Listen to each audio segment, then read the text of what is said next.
Hello, first attendee. All right, so good evening everyone and welcome to Virtual Kinnikunnia. I'm here in the back office, very, different to our usual surrounds, but that's okay. My name's Helene and I'm one of the managers here. So I'd like to start with the acknowledgement that we are hosting this event from the lands of the Gadigal people of the Eora Nation. I also acknowledge the traditional custodians of the various lands from which you are all joining us this evening and the Aboriginal and Torres Strait Islander people participating in this event. I pay my respects to elders past, present and emerging and celebrate the diversity of Aboriginal peoples and their ongoing cultures and connections to the lands and waters of Australia. So tonight we're here to celebrate the release of Plantopedia, the definitive guide to houseplants, which is the third book from two of our favourite plant nerds, Camilleri and Sophia Kaplan. Houseplants have the power to transform any room with their lush foliage and structural beauty. They help create indoor oases that bring a sense of tranquility to our busy lives. Fostering a connection to plants has many positive implications for us, or for them, their environment by strengthening everyone's relationship with the natural world. In Plantopedia, Lauren and Sophia present the definitive guide to keeping happy, healthy houseplants in any space. This evening, Lauren and Sophia will read to us from the book, then I'll ask them some questions, and there'll be time for questions at the end. So if you have any questions you'd like to ask, just use the chat function in the side of the screen and we'll get to the questions at the end and hopefully there'll be enough time to answer everybody's questions. So Lauren and Sophia were kind enough to drop by the store yesterday and sign copies of all three of their books. So if you're interested in a signed copy, you can come in and pick one up, or else we have web orders or phone orders, so you can do it 3 ways. So welcome to Lauren Camilleri and Sophia Kaplan. Thank you for joining us. Hi everyone, thanks for having us. We currently can't see anyone else really. Oh really? Everyone's turned their cameras off maybe. Yeah. Everyone's a bit shy, it's okay. Hey Glenn, I could see you before. So thank you all for being here. Joining us. Hopefully you're wearing your tracky ducks and a drink in hand. It feels weird to have the book out in the real world, sort of strange and scary and wonderful. And we're very thankful to Kinnikunnia for hosting this event, which is in lieu of a real life party. But it's really nice to be able to connect with you guys and do something together as well. So thank you all for being here and thank you to Kinnikunnia. Thank you for making yourselves available to do it. It's great. Happily. Now, you guys wanted to read something out from your book before we started the conversation. So have you got a piece you want to read? Yeah. Connecting with you. Great. Cool. So the process of nurturing life, plant or person, is driven by an innately human desire. The benefits of this connection to plants in our increasingly urban lives are not to be overlooked. For many of us living in inner city apartments with limited access to greenery, and even for those living in more suburban or rural areas, caring for and tending to plants in our homes is something we should eagerly embrace. Growing and looking after an indoor garden is rewarding, a therapeutic endeavour that can help foster a better relationship with the natural world.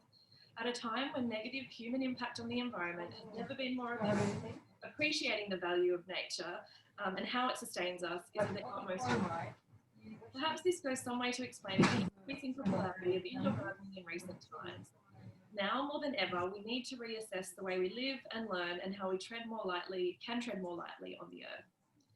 Plantopedia is an accessible and modern indoor plant encyclopedia that we hope will help cultivate this human connection to plants. We profile a comprehensive range of foliage plants, succulents and cacti, from readily available varieties to rarer unicorns that will appeal to everyone, from novice gardeners to horticultural experts. We look at each genus before deep diving into individual species to inspire you to either start or expand your plant collection. All plants are, of course, naturally outdoor beings. And when we refer to houseplants, we're speaking of those that enjoy the conditions provided by being inside our living and working spaces. Thankfully for us, there are many foliage and succulent varieties that live happily indoors, from aroids, ferns and begonias to ripsalis and euphorbia. When caring for plants, it's best to try to mimic their natural environment. So it is important to understand where they originate as well as how they grow in the wild. The key to success is to choose plant varieties that are best suited to the specific conditions in your space. Once you know what you're dealing with, you're in a good position to select species that will thrive. I might skip that that one there. Yeah. But yeah, we also wanted to, we sort of go into it a little bit at the end of that section, but we also wanted to take this opportunity to thank all the people that we collaborated with on the book. There was Jackie Turk, who was the photographer, the lead photographer, and her photos are incredible. The illustrations on the cover and inside are by Edith Ruhr, who generally focuses on Australian natives and is an incredible artist and worth looking up. Jane. Some people might know her better as Strange Plant Lady on Instagram. She was our horticultural consultant. She just has this incredible knowledge and feast for learning about indoor plants. So she fact-checked everything and offered advice and at all hours of the day and night. Yeah. And then also Anna Leon, the Green Gallery, the Royal Botanic Gardens, Sydney, the Calyx, and Keith Wallace Nurseries. That's all the people that grew the plants that we featured, along with some that we grew ourselves. All right. Yeah. And so, it wouldn't have been possible without all of those people to have the book that we've... Absolutely. And obviously our publisher and our amazing editor, Lucy, and Paul at Smith Street Books. The fact that we've been able to do 3 books is like mind-blowing to us. So, we're really grateful to them for giving us the opportunity. Yeah, great. So as you say, this is your 3rd book, so congratulations. But for anyone who's jumping into Leaf Supply for the first time, can you tell us a bit about yourselves? Like, how did you get into plants? So myself, I have been living in a pretty small apartment for many different small apartments in really urban spaces, and I tried my hand at some succulents and failed miserably quite a few times, and I bought a little monstera, and from that first foliage plant, the first leaf that it shot out, I sort of was hooked on indoor plants, and I just my collection grew from there, and my passion. And I've got a background in art direction and interiors, and I was looking for a bit of a change in career, and I met Sophia, and we were introduced. It was like a blind date. We got sent to this coffee shop by a mutual friend who thought we'd get along because of our love of plants. So we met up, and from that first meeting, really, the beginnings of Leaf Supply, our business, came about, and it sort of grew from there. My passion for plants has sort of been probably in the last 10 years, but it's become a full-blown obsession, I guess. And myself, I remember days in my nono's garden, and he'd be teaching us all about how to grow things, mainly edibles, but that idea of growing and nurturing nature was really appealing to me. And then I went off and did advertising after uni, and then just found I kept getting drawn back to gardens and plants and all of those sorts of things, flowers, And I'd started this sort of amateurish little blog about garden design, flowers, and then decided that's actually where I wanted to take my life. So I did some gardening and I did some floristry, and I decided I wanted to be a florist, which I still do, less at the moment with the pandemic, but that is my main job as well, I suppose, as Leaf Supply. But I always loved plants, and I thought that there was space for that sort of business in Sydney especially. So it was great to find Lauren and have someone with the energy to be able to do it with. And then Lauren met our publisher, Paul, from when you used to work. One of my first jobs was at Murdoch Books. Paul and I worked together, over the years have sort of kept in touch and worked together, and I've designed books throughout the years. And so when he knew that we were doing Leaf Supply and houseplants, the trend was definitely kicking off, and he wanted to do a book, he reached out to us. That was awesome. Yeah. Oh, great, very good. Well, like your first 2 books, Plantopedia is beautifully designed. It's such a nice looking object. And again, it's of course full of information, which is great. Was it easier going this time round to put everything together because you've done the first 2 books, or because this is a slightly different book? Did you find, it's slightly harder? So Lauren finished designing the second book with a 1-week-old baby. So the timing of the second book wasn't amazing in that sense.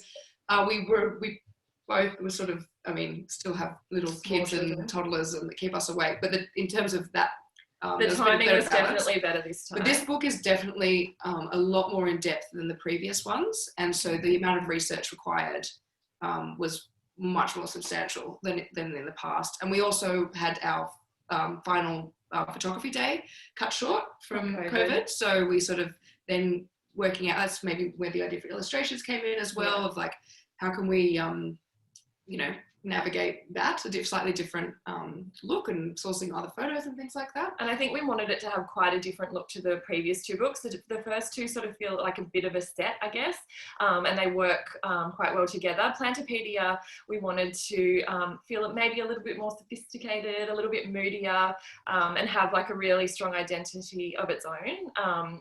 You know, the photography is a little darker, and you know, so we were sort of inspired by beautiful still life paintings, and Jackie was really great at capturing the mood that we really wanted. And it just feels a little bit grown up, maybe sort of like our experience with plants is a little bit more in depth and more detailed, and we're sort of bringing people on that journey with us, hopefully. I think, the same goes for our readers and people that have customers who have been with us, with our business from the beginning, or have come in at some point. They've kind of, their plant knowledge has grown and developed, as has ours. Yeah. And I think, it's sort of a nice step progression for them too, hopefully. Yeah, I guess you guys have grown with your knowledge, but also maturity perhaps in how you deal with what the plants are and what you do with them. No, it's lovely. And there's a little bit, go into it a little bit in the book, but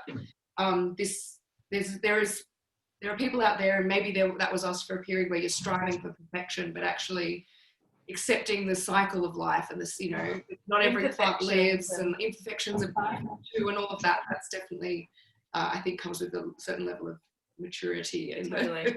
Not every leaf is going to be picture perfect all the time. Yeah, very good. So in the book, you feature over 130 plant profiles. Was it difficult? I mean, 130 seems a lot, but obviously there are a lot more plants out there. So was it difficult to kind of narrow down to those, you know, that set that you've got in this book? And did you each come up with a short list and then kind of have to argue the plants into the book, or was it more straightforward than that? It was a bit of a combo, because part of it was what plants we could get access to, certainly to photograph, and also the idea of writing a definitive guide. We've got a lot of pressure to cover a wide gamut of plants, and you know, give people from beginners like who want to find easy care, easy to find plants, through to more advanced gardeners who are tracking down, you know, unusual carnivorous plants. We wanted to sort of cover all of the bases. So we did start with some lists, and they sort of changed around as we worked out what we'd be able to get access to, and what were some of our faves that we couldn't live without. You know, it's actually, you think 416 pages is huge, but actually it filled up pretty quick. Yeah, so we started with them sort of just listing off what nice plants we have in our own homes, and then it was, because we go out to the nurseries regularly for our business. So sort of what things are looking great out there around that time, because also there is a bit of an ebb and flow. Like they're not as seasonal as flowers, of course, but there is a bit of an ebb and flow of what it looks better in certain times of year. And then being able to shoot at the Royal Botanic Garden and the calyx within the Botanic Garden was a bit of a coup, and a bit of it was kind of incredible, actually. Yeah, it was awesome. To be able to... Yeah, how wonderful, and that gave us access to a pretty incredible variety of plants, because they have a greenhouse there, so they can grow a lot of tropical, harder to... And they've got, you know, the top of the top horticulturalists and botanists like looking after them, so they're, you know... But then also Anno, who is a friend of ours that we met... for the last book. Yeah. Was it? Yeah.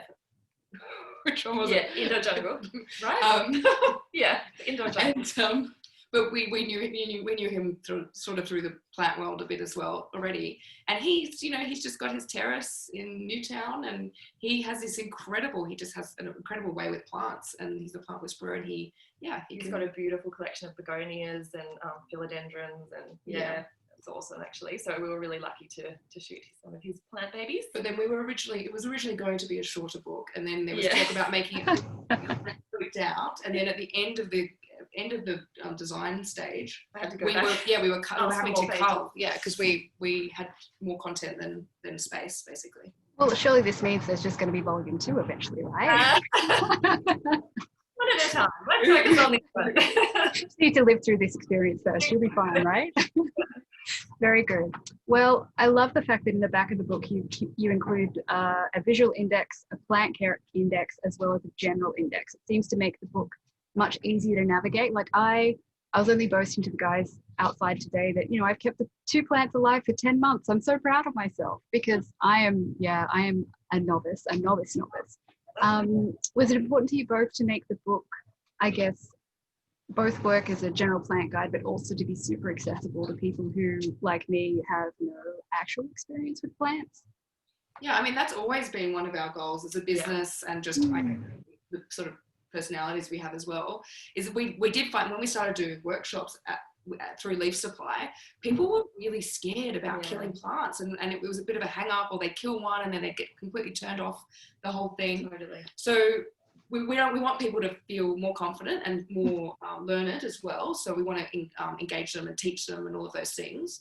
But yeah, we want people to have that confidence, and also feel that it's accessible. It doesn't have to be. You don't have to have a greenhouse. You don't have to have this a horticultural degree. You can keep plants and enjoy plants and enjoy all the benefits of plants, all the therapeutic stuff we were talking about, and also that connection with nature. Doesn't have to, and you don't have to have a million plants either. No. Yeah, I think accessibility and not scaring people. We wanted this book to probably be a bit more technical, a bit more maybe scientific, and a deeper dive into it, but we still wanted it to have the same voice, tone of voice that we've had with the previous books, and we want people to have fun with it. Like it can be, you don't want to be scared by it. It's supposed to be fun. It's, a lot of it is experimentation. When you're bringing plants inside, there's a lot of variables, there's a lot of factors that you have to consider, and some plants don't make it. That is the sad reality. But rather than be really disheartened by that and really sort of let it get you down, you have to sort of see it as a learning experience, work out what you did wrong, and take that forward in your with your other plants and learn from it. All of us kill plants. It's just the reality of it. That's heartening to hear. Yeah, that's great. So experienced people kill their plants for sure. Yeah, great. Well, I also very much appreciate the way each of the profiles nominates whether you're, this is best suitable for a novice or a green thumb or an expert. That, again, makes me feel more comfortable into moving to this world. It's great. But do you have a particular plant you would nominate as like an easy start for someone who's a novice? I mean, we always go for Monstera. There's one there, one there. Floating above you. They just have these incredible graphic leaves, and they just grow like crazy. They shouldn't be root bound. Sorry, but if you neglect them, if you don't care for them, like we saw, I gave one to her, she bought one off Leaf Supply at the beginning of Leaf Supply, and I went in there the other day, and it's huge, and it's still in this tiny little pot that that it started in. So that's a really good go-to one. And then on the other side is the Devil's Ivy, which is actually just cuttings, one hanging down that side. That's just cuttings in water, but that's the other thing, it propagates super easily, which is great. But it's tolerant of low light situation. I mean, they most prefer bright indirect, like a lot of indoor plants, but they are happy in low light situations. I've got some in my bathroom. You can train them up walls. You can have them trailing, hanging down. It's beautiful and very easy. I think it's important to sort of say that when you're talking about easy plants, it's not, and Monstera is not going to be easy for you if you live in a dark basement. So you sort of, it's all well and good to say these are the easy plants, but at the same time, one of the most important things is just choosing plants that are right for your space. Lots of plants can be easy for you if you can give them the light that they need, the water that they need, and you can treat them right. And I think a lot of people might fall in love with the plant that they see in a magazine or on Instagram and go out and buy that plant, and they get it home, and then they get really sad when it doesn't live, and they haven't sort of done that background research to make sure that it's going to do well in their space. So that's probably like a really important note when you're talking about any plant, really. Fair enough. All right, so some fun questions. Do you name your plants apart from their obvious names? I don't know. Yeah. No, actually. I know a lot of people who do. What's the plant shop in America where it's not the Sill. Is it the Sill? They name all of their, like, it's Freddie the Fiddle. And, it's to make, I think they do that to help make the plants seem less threatening as well. And they're going to be friendly that way. Exactly. They do sort of have their own personalities, and so there definitely are names that would suit lots of different plants, but no, not personally. actually. Do you talk to the plants? Again, that's another strange question, but encourage them to grow. It's like, no, we just water them. People talk about playing music to plants. My friend Liv she brought me this beautiful record. I can't remember the name of it. Oh yes. But it's written to play to plants, and so there's people do. There is some research that they can understand the music or respond. Yeah. But yeah, no, there's definitely like, I came back from a week away, and a couple of the plants were looking a little bit sad. I'm like, oh, I'm so sorry. Yeah. Yeah, probably don't neglect them. We talk to them more. Yeah. Encourage them to kind of improve. Yeah. Great. Very good.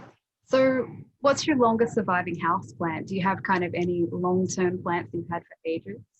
I think I've still got my very first monstera that I bought. Wow. Yeah. Oh, great. Yeah, that's probably my longest. I've had some of my Hoyas actually for a really long time. They have done really well. We moved last year, and I did had to do a bit of a cull. Also having a child, that sort of throws a spanner in the works with that when you have as many houseplants as we do. I sort of have gifted some on and probably even some of my oldest plants. But yeah, definitely my very first monstera I still got. Mine's pretty basic, but a bit of a winner. The peace lily. Yeah. Which I think my mum got for me, how old am I now? 15, 20 years ago, maybe. Yeah, right. Still in the same. I need to repot it. Yeah, it's still in the same blue cachet pot. But it's beautiful, and I love it, and it's come with me through so many different homes. Yeah, that's amazing. And survived when I've lived overseas, and all of these things. So yeah, it does. I feel quite loyal to that plant. Yeah, there you go. Impressive. And do you have a particular type of pot or vessel you prefer to use, or does it change depending on what plant you've got, or like do you have just like a solid this pot always?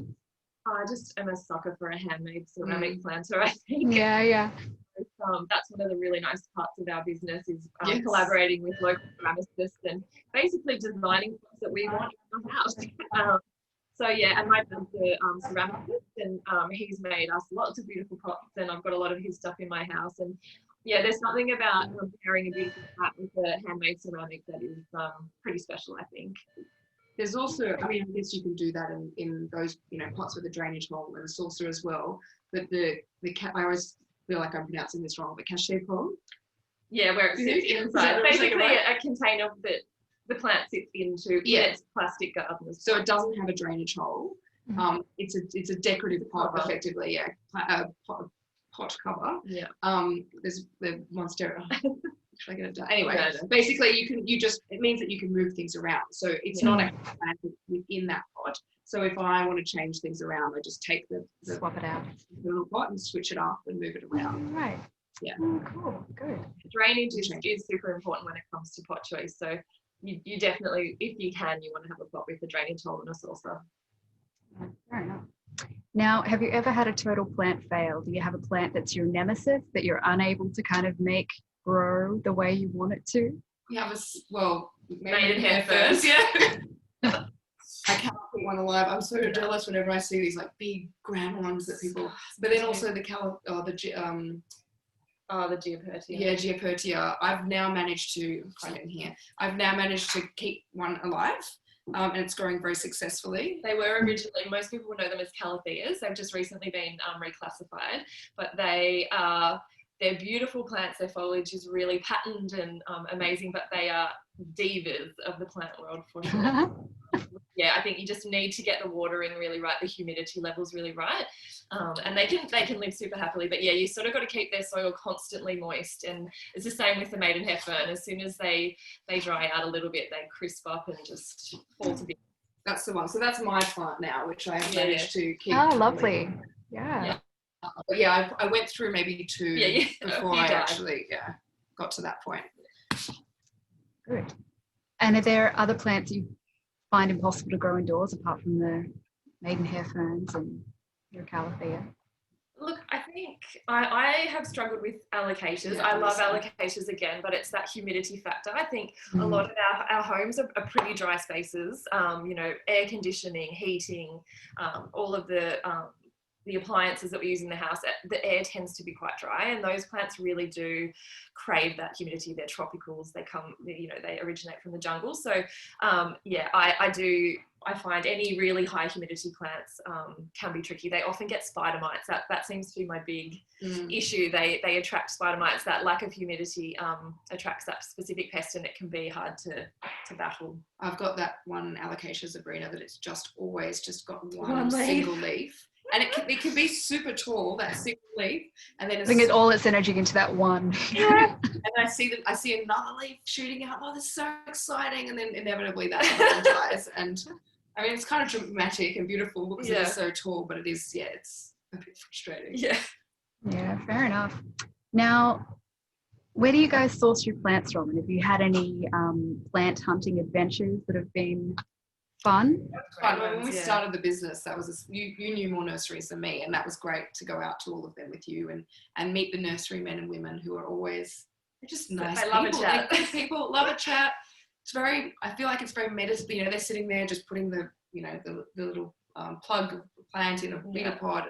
It's very repetitive and sort of, but in amongst nature. And there's something, being in a greenhouse, it's such a bit filled with plants, like the air feels really crisp and really beautiful. Yeah, and like at Keith's nursery, they all sit just like a little family. I mean, it is a family business, I guess, as well. And it's two best friends of the owners and then their family.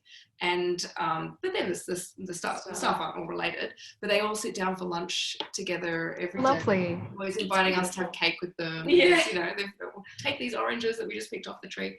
Yeah. They're good people, and totally. So we've I guess we've turned around all of the nurseries in. Sorry, there's just a little monkey. They were just dancing for a minute. I guess we've just sort of toured around. It's intimidating at first. They don't, you know, they're wholesale only, so you kind of have to say, I'm here and I have a business, and you know, you're buying small quantities at first and then bigger as your business grows. It's probably a slightly older generation of people that work there, and probably until more recently that shop there and have nurseries, and so there's a new, I guess, the next generation is coming through, and to see two young girls, they sort of weren't used to that when we were first going to the nurseries, and I think that's definitely changed in the last couple of years. But so I guess it'd be a different situation where, you know, you guys are new kids and they don't know what you're doing and why you're here and what's happening. And we're also very picky, so we everything that's available, and then I'm individually, you know, looking over it, you know, whereas I'm not going to name it. Like a big store, you know, which is fine as well, but they just get, you know, they get bulk order, they get it in, set it out, shipped off, and so I mean, and that's bigger business for those nurseries and less fussing. So probably let girls around here go looking at it, but it's also nice because then you form those relationships with those people, and they're great people, and you know, we're friends now. So it's kind of been a really nice. And then I guess they can give you the tip as to what you should actually do with this and where it should sit and how, you know. Yeah, great. Yeah, good.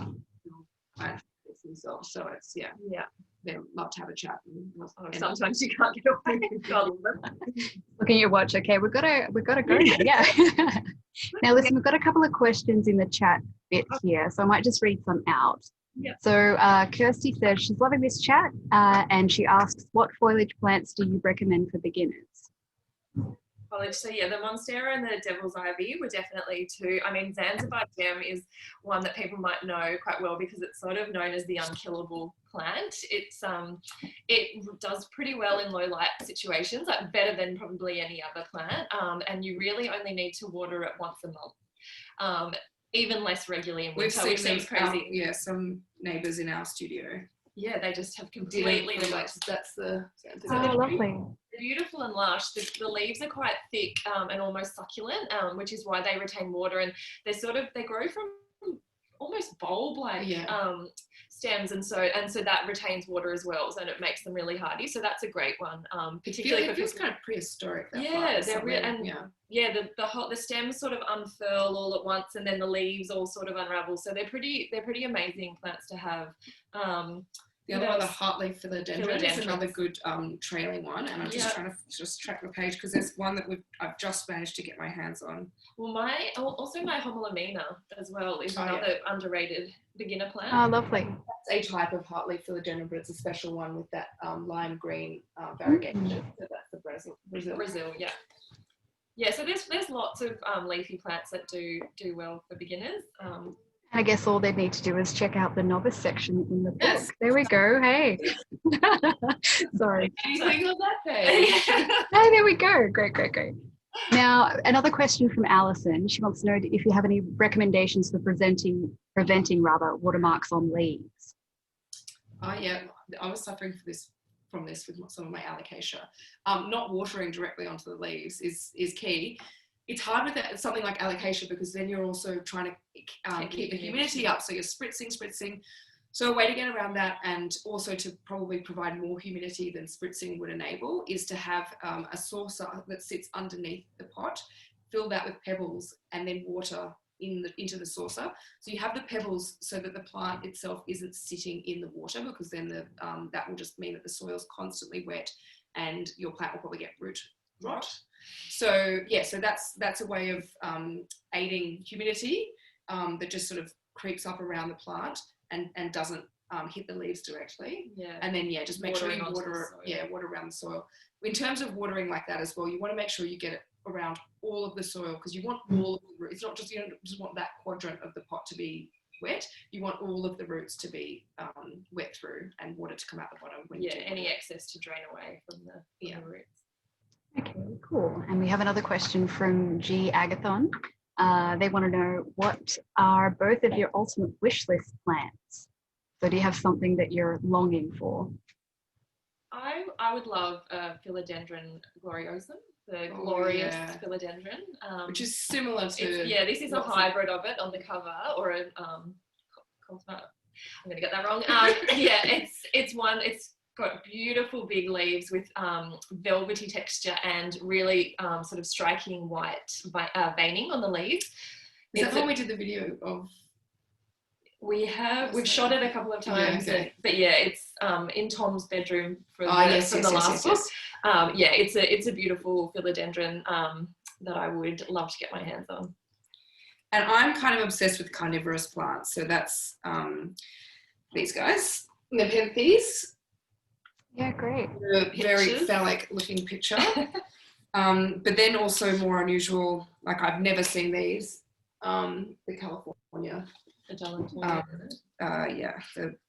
cobra lily. And then people are probably quite familiar with that one, which is, Venus flytrap. And then these guys. So I've tried to grow a few of these, and I've had some levels of success. They're definitely trickier. Yeah, they don't seem to create the pictures in my house. So I guess I'd like to be able to source some greater variety of them and successfully grow them. But they do require they were growing in the Botanic Garden happily, but they require very specific environments, including if they're indoors, you should feed them flies occasionally because that's how they get nutrients. So it's quite it's definitely expert level. Yeah, and I guess in the botanical gardens there's like one garden guy who is, that's his job, looks after these guys week in, week out. I love it. It would be nice to have a greenhouse, let's face it, so that we could have all of the beautiful tropical plants that we long for. There's a lot of anthuriums that I would love to have in my collection too. Yeah, now we have another question from Beck, who says, congratulations, your book looks beautiful. Can you make any comment on potting mix? Do you make your own at home, or do you use some that are ready-made from hardware stores? Or do you kind of have different mixes for different times of the year?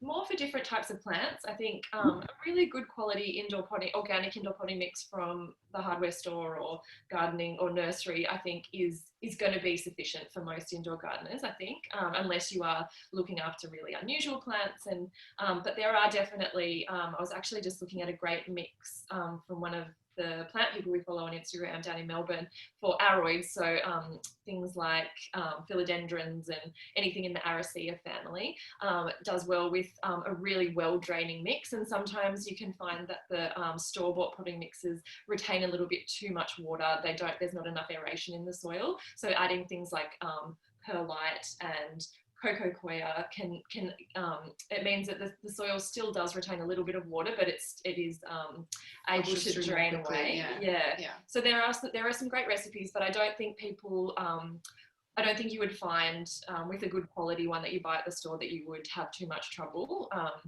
So I always try and list an Australian standard sort of tick on some of them. I would always make sure I get one like that, and I think it's worth spending the extra money. So I usually always choose the most expensive one. It's sort of my way of. But yeah, I don't make my own mixes.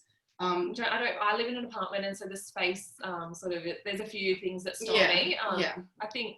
But also, I think unless you have super specialized plants, it's not necessary. If you just have, the sorts of things we've got behind us, you don't need a handmade mix.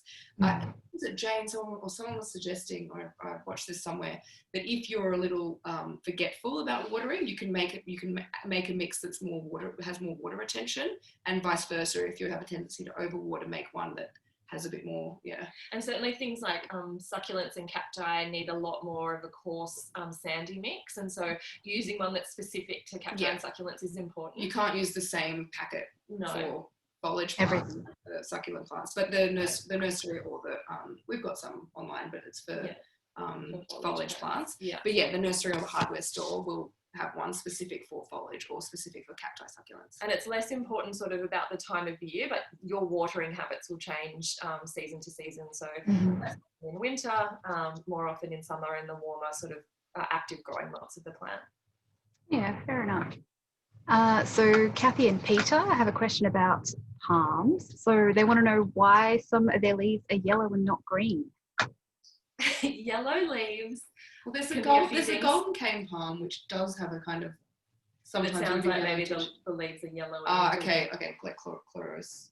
Yeah, so there's a few things that can cause yellowing leaves. In some cases, it can be getting too much bright, direct light.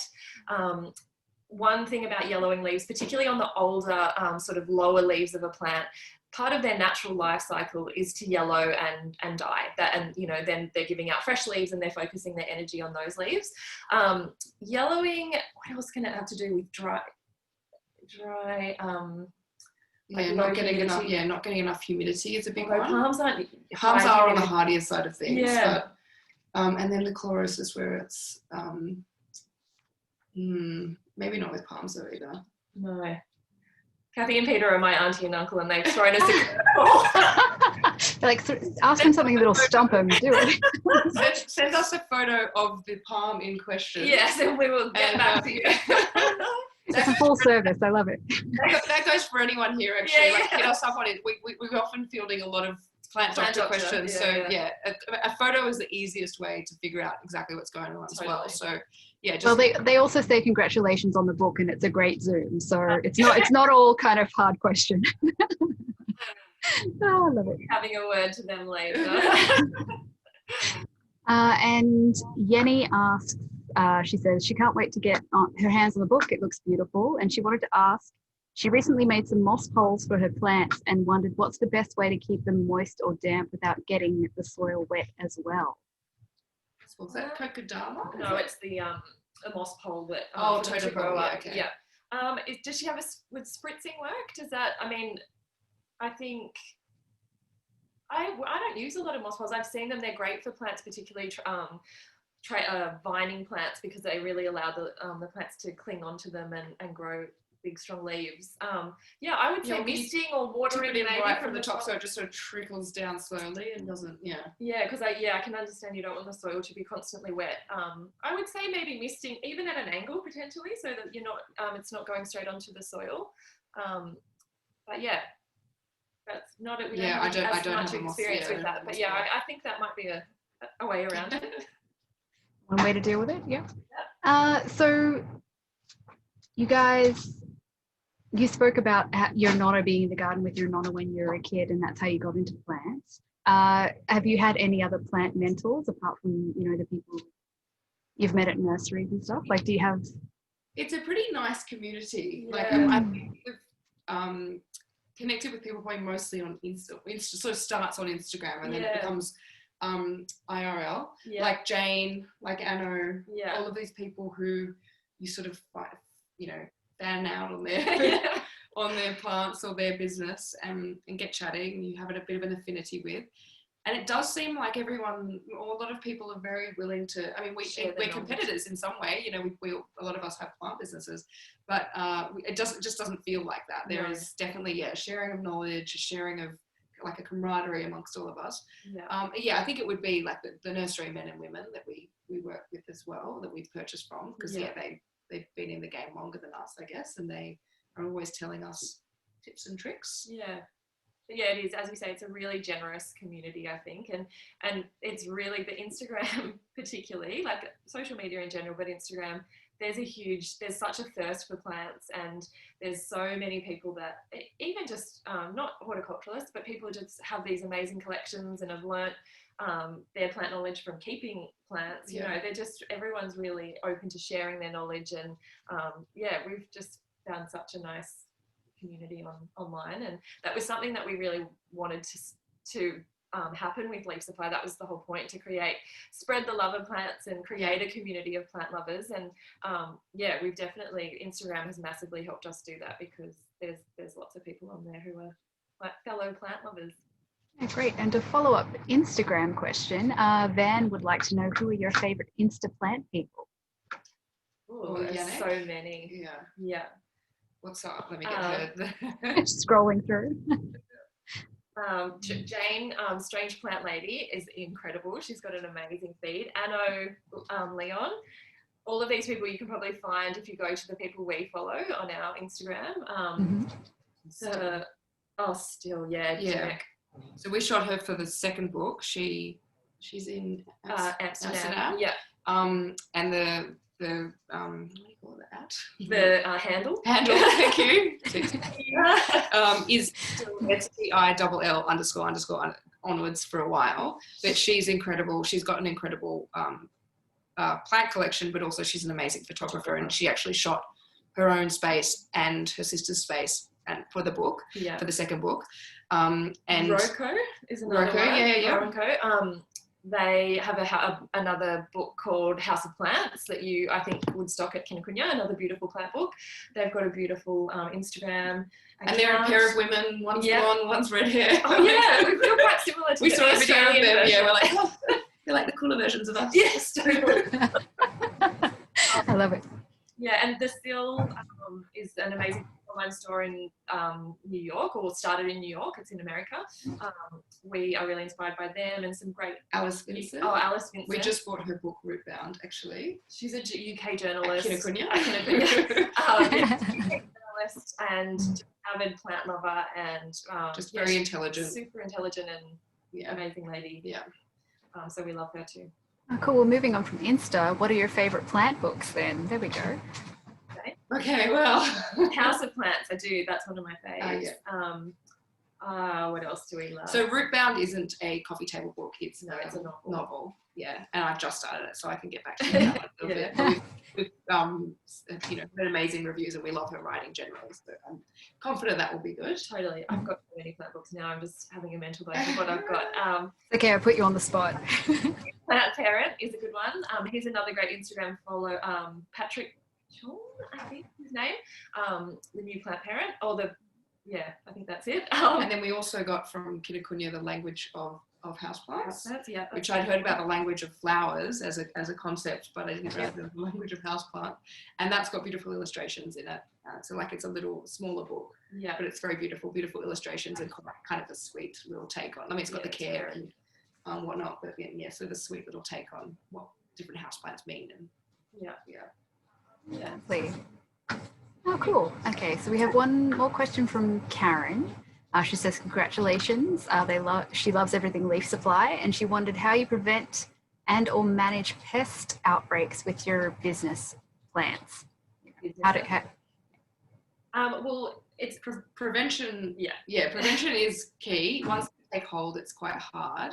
Particularly when you've got a lot of plants in close proximity to each other. So that's also one of the, I'm looking, when I'm checking each plant over in the nursery, I'm looking for, you know, what's got the nicest leaves and the nicest shape, but I'm also looking for pests, and nurseries get pests everywhere gets pests.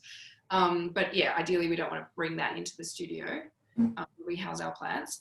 But then one of the most important things is looking, you know, giving your plant the right care requirements, because if pests tend to attack plants that are a bit unhealthy, a bit weak. They can also attack strong, healthy plants, but they tend to target and be able to take hold on weaker plants. So making sure that it's got the right light, the water it's not watered too regularly or too irregularly, but generally, yeah, letting the soil dry out a little bit is really helpful, because the eggs and things often like slightly moist soil. Yeah, I mean, regularly checking in on them is the key, so that you pick up those things quickly, and then quarantining anything that is infected to deal with it, so that it's away from any of the healthy plants. Depending on the pest, I guess there's different treatments and things. We recommend using an eco oil sort of for plant maintenance, so it can be used as a leaf to clean leaves and to shine up the leaves, and that sort of the greasiness of those oils are quite good at cleaning the leaves and getting rid of any sort of sucking pests that can attach to the leaves. You really don't need to use a toxic pesticide. No. Like those kind of eco oils, they effectively just suffocate the pest. And so you just want to make sure that you get to it quickly, so you can get to it before it takes the insects take hold. And then also, once you've spotted it and you've dealt with it, come back, check on it every few days and reapply. So that any little eggs or little babies that you missed last time, look in all the little crevices of the little leaf nodes, and any new little leaves coming up, check in there. And just get on. And then the other thing, the best advice I think, is if it has taken hold, sacrifice the plant. You don't want that around and potentially bugs jumping to another plant. So I think if it does look pretty bad, pretty dire, just get rid of that plant, put it outside in the bin. And then wash the pot thoroughly in the green bin. Yes. There you go. Sometimes you've just got to be harsh, get it done. Yeah, fair enough. What else was I going to ask? So is there anything, I guess any particular trick that astounded you when someone showed you how to do, this is going to sound very vague, but do you have a favorite trick for doing something with your indoor plants that they've now just become like second nature, right? Yeah. Well, what I quite liked is when we were shooting Plantopedia at Anno's place, he had a leaf brush, and we've both got one now. We were selling them on our site. We've sold out now because they were really popular as well. But I don't know if it's a goat custom made for plants, but it's basically, it's got goat's hair, so it's very, very incredibly soft, and it's just the perfect shape. Long and thin, so you can brush really nicely over the leaves. So we always, the sort of traditional method is a damp cloth, or putting your plant in the shower, because the dust can affect its ability to photosynthesize. So you do need to regularly, every couple of weeks is probably fine, but especially plants with big leaves, you need to be cleaning them off. So I was before either sort of putting everything in the shower every so often, or doing the cloth. But that was such a beautiful way of doing it. I love the idea of plant grooming. It's awesome. That's what it was totally that. Hair makeup for the plants. That's what it kind of felt like, because we were there on the set with the photographer, and then Anna's there just sort of carefully cleaning them off. It was a nice moment. Getting it ready for its close up. Exactly. Oh, very good. Now, do you have anything else you'd like to share with us? We've got about 10 minutes before 7:30. So is there anything we haven't covered about the book that you wanted to expound upon? We've covered lots of things. We thanked everyone, didn't we? I guess we just hope that people love it and that they will use it as a reference book. And I think the visual index that you sort of mentioned before is probably my favourite part of the book. It's lovely. Very pleasing, but I think it's very useful as well for, as you were saying, to be able to sort of, because there's a lot of stuff in that book. So to be able to kind of step back and see everything. Help navigate a little bit, But also, if people want to reach out to us, please truly do that. We like talking to everyone, whether it's Instagram or you'll find an email on our website. it's really nice to connect with everyone. So Really. if you have any questions about the book or About your houseplants. yeah, please hit us up. Lovely, good. Well, there we go. One more question has popped up. Sorry. So, are there any plans for another book? Volume 2 of your plant encyclopedia. Lauren's has been the designer for all of the books that we've done, and she's an incredible designer. I wouldn't work with anyone else. But it's a big job for her. So after we've shot everything, and then we've finished the manuscript, and I can kind of relax a little bit, and usually a bit overwhelmed at that point. And then Lauren just has to dive straight into designing it. So I think she's always a bit exhausted by the time. It's like thrilling that we have the opportunity. We're not knocking that in any way, shape, or form. But also such a lot of work, right? Yeah. And stress levels kind of. With other jobs and the business and small children. So I think you're always a little bit. I think my partner might leave me if I do another plan. You've just got to come to an agreement for, how many years in between each book, maybe. That's perhaps something to aim for. One every year for the last 3 years. So I think less time for a break. Paul. Really, it's pretty good going. Like, that's a very good output from you guys. It's astounding. It's not something we ever expected to do in our lives, either of us, I think. So it's been amazing that we've had that opportunity, and it does feel incredible to be published. It really does. Yeah. And walk into the store and see the book in the store. I was so excited yesterday. Our books all lined up to sign. I actually was like, oh my gosh, this is awesome. Yeah. So great. Really great. And we've got a question from Lewis, who wants to know if the book will be released overseas and translated into other languages. Well, we don't have any deals. Leaf Supply has been, and Indoor 7 Jungle, languages, I think. Yeah, I'm beginning to see Indoor Jungle. Indoor Jungle in different languages now as well. Our publisher handles all our It's definitely available overseas. So it'll be, yeah. I think it launches in the UK and European on the 20th of October. And either the same time as us or probably the same time as Europe and the UK. And actually we get a lot of people buying our books in the UK, in America, which is great, and everywhere. But yeah, it would be nice to get it translated. The Dutch love their plant books. Yeah. So, there might be a Dutch copy one day. But people have been asking us about whether we can ship overseas. But then if you just, hop on a search engine, you'll be able to find it. There are people in. Sorry. It's fine. If you're overseas, if you're in Australia, if you're overseas, you're allowed to buy it online. Yes. Of course. Anyway. All right.